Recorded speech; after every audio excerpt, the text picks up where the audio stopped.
국내에서 코로나19 백신 접종 이후 사망한 사례가 추가됐습니다. 또 백신 접종은 시작됐지만 확진자 발생 추이는 확실하게 꺾이지 않는 모습인데요. 네, 오늘 코로나19 브리핑 고려대학교 약학대학 김정기 교수 전화로 연결해 자세한 내용 알아봅니다. 교수님 나와 계시죠? 네, 안녕하세요. 네. 백신 접종 후 사망 사례가 연이어 발생하면서 백신과의 연관성을 파악하기 위한 조사가 진행되고 있습니다. 그런데 백신이 사망의 직접적인 원인인지 파악하기는 쉽지 않다고 하는데 어떤가요? 이 백신 접종과 사망 사이에 연관성이 있다면 가장 가능성이 있는 것이 아나필락시스이거든요. 예. 네. 이 아나필락시스는 보통 급성으로 나타나기 때문에 통상적으로는 진단을 별로 하지 않고 당시에 이제 어떤 의심 환자가 발생을 하면 의사의 판단과 소견으로 바로 응급처치가 들어가게 됩니다. 예. 그렇다 보니까 굳이 진단을 안 하게 되는데 굳이 진단을 한다라면 혈액이나 소변 시료를 대상으로 아나필락시스 관련 면역 지표를 보게 되거든요. 예. 근데 지금 같은 경우에는 일단 사망을 하셨기 때문에 이러한 방법들은 좀 어려울 것 같고 더군다나 표준화된 어떤 아나필락시스 진단법이 없거든요. 아무래도 부검을 통해서 사인을 밝히고 사인이 아나필락시스와 연관성이 있는지를 보게 될 것 같습니다. 근데 이 부분은 실제로 밝히기는 굉장히 명확히 밝히기에는 다소 어려움이 있다 이렇게는 생각을 하고 있습니다. 예. 네. 앞선 사망 사례에서 백신 접종에 의한 쇼크가 원인이었다면 접종 후에 곧바로 나타났을 텐데 앞선 사례는 하루 이틀 정도 차이가 있었지 않나요? 이런 경우는 어떻게 봐야 될까요? 이게 아나필락시스가 보통은 말씀하신 것처럼 급성으로 나타나고 백신 접종 후 30분 또는 길게는 1시간 이내에 급성으로 나타납니다. 근데 경우에 따라서는 지연성 아나필락시스라고 해서 1시간을 넘어 하루 또는 이틀 후에 나타나는 경우도 있습니다. 예. 그렇기 때문에 통상적으로 보는 1시간을 넘겼다고 해서 아나필락시스 가능성을 완전히 배제할 수는 없다 이렇게 보고 있고요. 예. 네. 또 한 가지는 아나필락시스 쇼크, 그러니까 사망의 원인이 보통 쇼크에 의한 사망인데 아나필락시스 쇼크까지는 아니더라도 좀 경미한 증상의 아나필락시스, 우리가 아나필락시스 양이라고 부르는데 이러한 현상들이 혹시 기저질환을 갖고 계신 분들의 이런 기저질환을 더 악화시켰을 가능성도 완전히 배제할 수는 없다 이렇게는 보고 있습니다. 예. 네. 근데 일단 이러한 견해는 단지 추정일 뿐 정확한 거는 역학조사 결과가 나와 봐야지만 알 수 있다 이렇게 생각을 하고 있고요. 예. 네. 그렇기 때문에 아직은 백신 접종과 사망 사이에 연관성이 있다라고 보기에는 어려움이 있다 이렇게는 보고 있습니다. 예. 네. 아나필락시스 반응이 지연돼서 나타나는 경우도 있다 이렇게 말씀해 주셨습니다. 유독 국내에서 아스트라제네카 백신 접종 이후 사망하는 사례가 보고되고 있습니다. 이게 해외 사례가 아직 보고되지 않아서 그런 건지 궁금하고요. 그리고 만약 이대로 계속 이상 반응이 이어진다면 백신의 안전성을 다시 검토해 볼 필요가 있지 않을까요? 일단 이 아스트라제네카 백신 접종 후에 사망 사례가 발생한 거는 비단 우리나라뿐만 아니라 다른 나라에서도 보고된 바는 있습니다. 예. 네. 근데 현재까지는 백신 접종과 사망 사이에 연관성이 없다라고 결론이 났고요. 그렇기 때문에 우리나라에서만 특이적으로 발생하고 있는 거라고 보기에는 좀 어렵다 이렇게는 말씀을 드리고 싶습니다. 예. 네. 오히려 우리나라에서만 특이적으로 발생을 한다라고 하면 물론 유전적인 요인이 있을 수는 있습니다만 다른 의미에서는 다른 나라에서는 흔치 않은 사례가 우리나라에서만 보고된다라고 했을 때에는 오히려 백신과 사망 사이 연관성이 보다 낮을 가능성이 더 있다라고는 보고 있습니다. 예.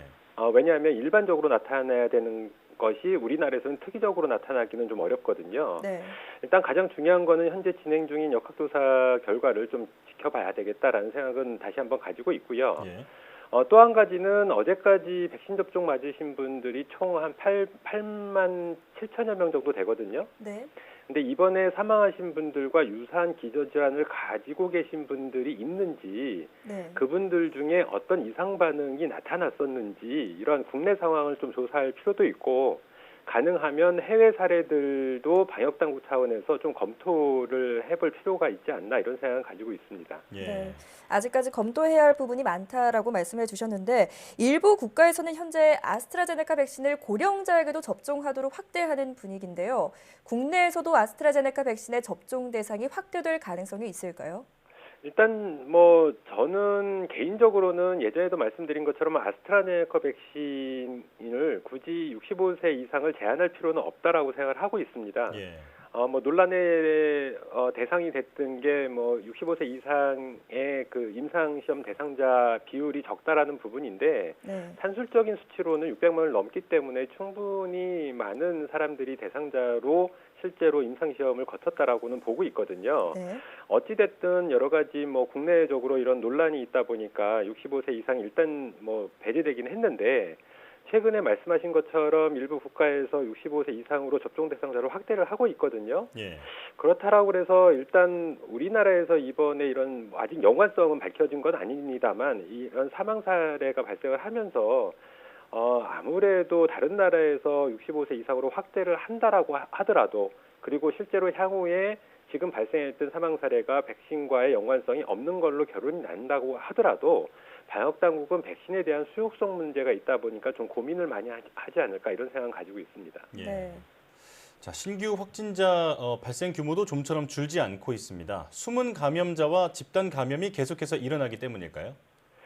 일단은 제가 보기에는 신규 확진자 추이를 보면 지금 한 300~400명대를 오르락내리락 하고 있거든요. 네. 말씀하신 것처럼 좀처럼 줄지 않는 그 가장 큰 이유가 경제적인 부분 등 그 이유는 충분히 이해를 합니다만 너무 성급히 방역 단계나 방역 조치를 완화하지 않았나 생각을 하고 있습니다. 예. 네. 그렇기 때문에 현재 방역 조치 또는 방역 단계로는 확진자 규모를 300명 아래로, 그러니까 200명대 또는 그 이하로 낮추는 데는 좀 한계가 있는 게 아닌가 이런 생각을 가지고 있습니다. 네.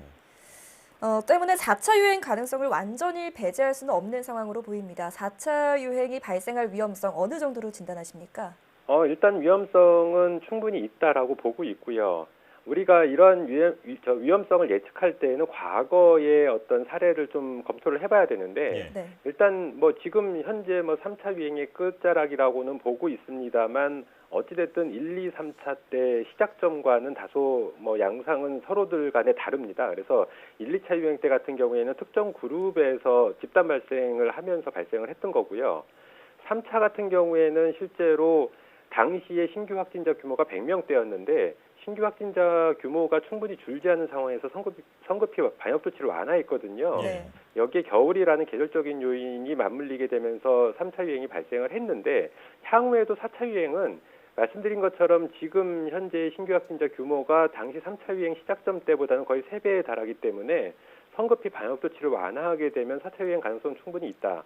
더군다나 조만간에 새로운 사회적 거리두기 시스템이 발표가 될 텐데 이 시스템 자체가 개편되다 보니까 현재의 상황을 충분히 반영하지 못한다라고 하면 이게 방역 조치 완화와 같은 효과를 나타낼 수가 있거든요. 예. 이렇게 되면 4차 유행 가능성이 충분히 있다라고 보고 있고 4차 유행의 가장 큰 변수는 일단은 변이 바이러스다 이렇게는 보고 있습니다. 예. 네. 지금 방역 당국에서 가능한 최선을 다해서 막고는 있습니다만 일단 국내에 들어와서 지역사회 유행 확산이 일어날 충분히 가능성이 있다. 이거는 코로나19가 종식될 때까지 완벽하게 차단하는 것은 불가능하다라고 생각을 하고 있고 언젠가는 국내에서도 변이 바이러스의 지역 내 확산이 일어날 텐데 그 시점이 제 개인적으로는 그리 멀지 않았다라고 생각을 하고 있거든요. 예. 그렇기 때문에 이러한 위험 요소들이 충분히 있다라고는 보고 있습니다. 예.